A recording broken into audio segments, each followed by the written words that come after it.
गुरु प्यारी साथ संगत जी, सभी को प्यार भरी राधा स्वामी जी। संगत जी, यह साकी हुजूर जी के समय की साकी है और इस साकी का विषय है जब बाबा जी एक सत्संगी को कहा था कि तू कल मर जाएगा। इसके पीछे क्या रूहानियत है, इस साकी को आज हम पूरा सुनेंगे। एक सत्संगी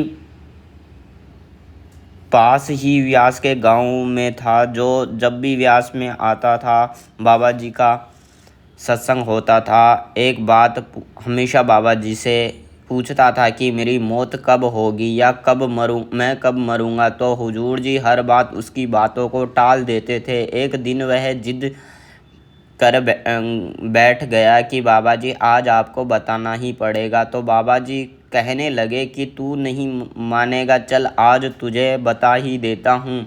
तो बाबा जी थोड़ी देर चुप होने के बाद कहने लगे कि तू कल मर जाएगा। यह बात सुनकर उसके पैरों के तले से ज़मीन ही निकल गई। वह उसी वक्त चुप हो गया। उसे मरने का डर लगने लगा। और अगर किसी भी सत्संगी ने खूब नाम सिमरन किया है तो मौत के नाम से डर नहीं लगता, और ना ही मौत से उस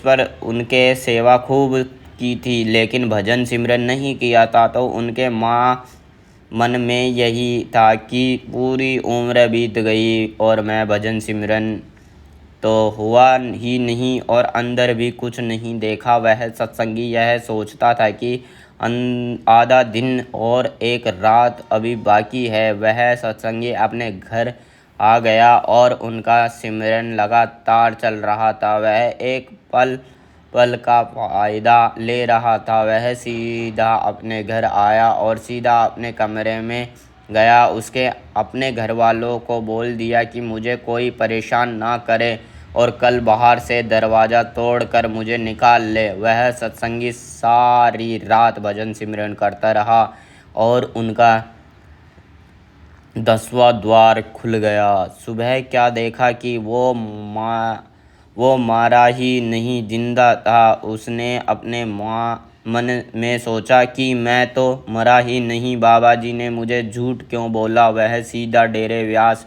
बाबा जी के पास गया। उन्हें बाबा जी को बोला, बाबा जी आपने तो मुझे कहा था कि मैं कल मर जाऊंगा, देखो मैं तो आज भी जिंदा हूँ। बाबा जी ने बड़े ही प्यार से कहा, तू जीते जी मरा तो गया है। वह सत्संगी रन लगा और बाबा जी मुझे रोने लगा और कहने लगा, बाबा जी मुझे माफ़ कर दो, मुझे माफ़ कर दो। यह कहकर बाबा जी के पैरों में पड़ गया। तो साथ संगत जी, हमें साथी से शिक्षा लेनी चाहिए।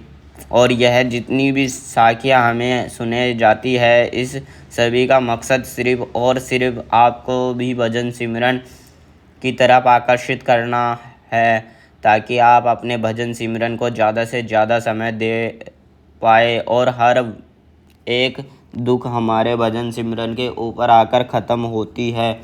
तो हमें इन सभी साखियों से, सत्संगों से प्रेरित होना चाहिए कि हमें बाबा जी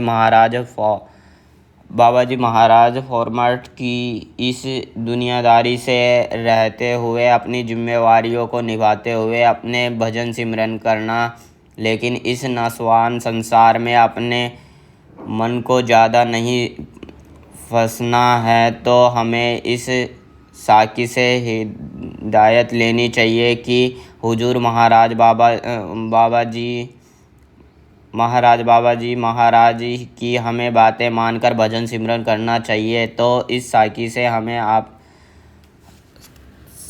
को यह साकी पूर्ण हुई। अगर आपको हमारी यह वीडियो अच्छी लगे तो वीडियो को लाइक करना और हमारे चैनल को सब्सक्राइब करना, ताकि आपको नई नई साकियाँ हर रोज़ सुनने को मिले। राधा स्वामी जी।